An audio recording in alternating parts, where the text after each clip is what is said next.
¿Cómo están ustedes? Bienvenidos a esta edición especial de almacenamiento y electromovilidad que hemos preparado en Reporte Sostenible. Y queremos saber justamente qué pasa con esa gran cantidad de energía solar fotovoltaica particularmente que generamos en Chile y que por diversas razones no puede ser utilizada. La respuesta es justamente el almacenamiento energético.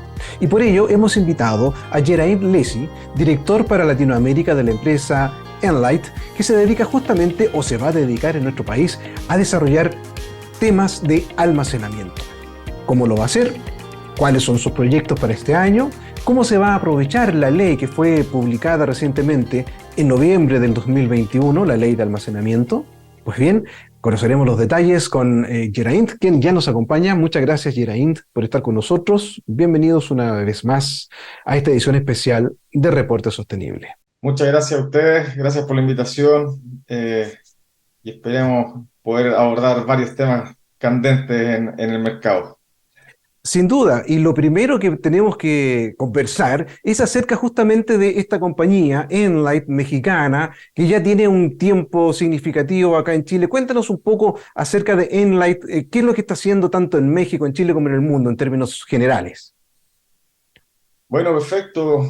Como bien dices tú, como en Light aterrizamos en Chile hace ya, bueno, ya 5 años, con algunos proyectos fotovoltaicos en rooftop, pero eso ha ido migrando en los últimos años, sobre todo los últimos 3 años, 4 años, principalmente por el desarrollo de los sistemas de almacenamiento, principalmente en México. Así que la verdad, la empresa, para contarle un poco más, es una empresa mexicana, cuyo origen fue un poco startup. Primero instalaciones fotovoltaicas residenciales en México.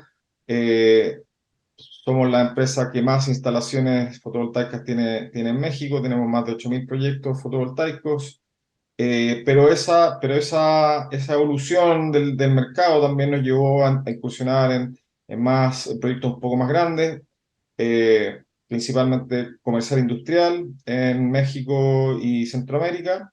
Y los últimos, yo diría, par de años ya estamos entrando en temas utility, más a nivel local, a nivel Chile. La verdad es que nos estamos adaptando muchísimo a la realidad y regulación de los mercados locales, pero, pero el foco, por ejemplo, para Chile va a seguir siendo utility, y en México, mientras no cambie la regulación, probablemente vamos a seguir en energía distribuida a menor escala.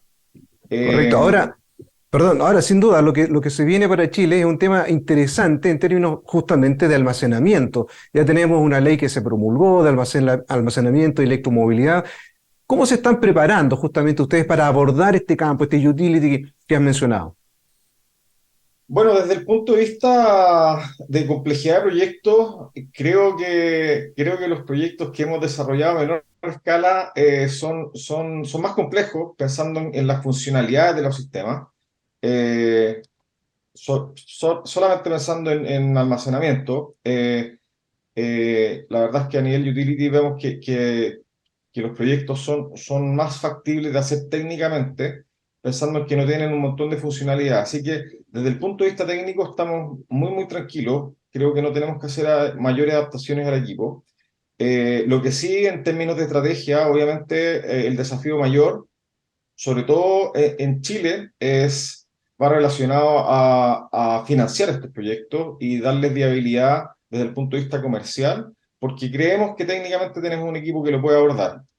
Solamente para comentarte, en México tenemos bastantes proyectos en modalidad que se llama microgrid, que es donde nosotros nos conectamos al sistema, nos aislamos del sistema, administramos distintas fuentes de energía en estas microredes. Básicamente hay generación RNC, generación diésel, hay distintos componentes, UPS, están las cargas que son muy variables, también los podemos controlar. y entonces desde el punto de vista técnico eso lo podemos manejar. Ahora, a nivel local en Chile, el almacenamiento yo creo que el principal desafío que no solamente tenemos nosotros, sino que casi todas las empresas que no son los incumbentes que pueden financiar estos proyectos con deuda corporativa es la parte comercial. Básicamente darle certeza financiera a tanto nuestros inversionistas como a la banca para poder viabilizar estos proyectos. Eso equivale a decir que ustedes entregan un proyecto financiado absolutamente por ustedes y al final se traspasa, se le va cobrando al cliente, ¿no? Mira, es súper buena pregunta. La verdad es que en México tenemos un poco más de experiencia en ese sentido y nosotros tenemos dos modalidades. De hecho, uno que son tipo de PC llave en mano, donde el cliente nos da una serie de condiciones y nosotros les damos un proyecto básicamente llave en mano, donde el cliente es dueño de los assets por completo y nosotros después firmamos contratos de operación de mantenimiento, que es lo habitual. Pero de hecho, con la entrada de un nuevo grupo de inversionistas extranjeros basado en Nueva York, eh, estamos potenciando otros mecanismos y esto es lo que tú mencionas de servicio y que le llamamos Storage as a Service. Lanzamos un fondo que se llama Net Zero Fund de $50 millones. Lo lanzamos en México hace pocas semanas, que es principalmente dar cabida a ese modelo de negocio, donde nosotros hacemos la inversión, nosotros operamos y damos un servicio de almacenamiento, ya sea arbitraje, continuidad operacional, administración de carga, lo que sea que el cliente nos requiera, nosotros lo damos como servicio.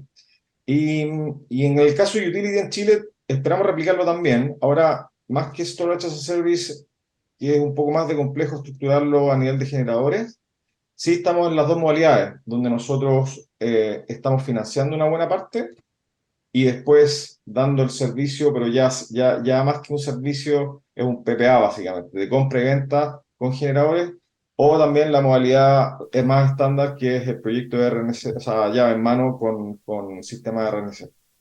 Correcto. Ahora, ¿a qué tipo de clientes apuntan ustedes básicamente? Ahí tenemos una industria bien diversificada, por una parte está también la minería. ¿Hacia dónde pretenden ustedes enfocar sus esfuerzos? En el corto plazo, definitivamente en el segmento generación. Eh, Generación a mediana y gran escala. Y esto por varias razones. Principalmente el tema coyuntural que tenemos de los problemas financieros que están teniendo muchos sistemas por la dispersión de costos marginales. Entonces, eh, ese sería el foco a atacar porque vemos que es una realidad y podemos entregar una solución en el muy corto plazo y la necesidad por el lado del cliente es evidente. Estamos hablando de generadores de 30 megas hacia arriba. ¿Y por qué ese número? Porque también hay economías de escala que todavía restringen el acceso a proyectos más pequeños. Hemos visto, lamentablemente, que el precio de la batería desde fines del 2021 al día de hoy subió muchísimo. De hecho, el carbonato de litio subió más de 500% en ese periodo. Entonces, la tendencia que veníamos viendo a la baja el año 2020, el 2021 se rompió y estamos recién viendo una caída en los precios de carbonato de litio. Entonces, ¿cuál es el problema de eso? Que los CAPEX subieron un poco y los proyectos más pequeños, por lo menos en nuestro análisis y la forma que nosotros tenemos de rentabilizar estos sistemas de almacenamiento, para sistemas más pequeños, la verdad es que no nos dan los flujos. Entonces, un poco para englobar, la estrategia nuestra ahora son generadores de mediana y gran escala que están con problemas, sobre todo de vertimiento o de generación a costo marginal cero.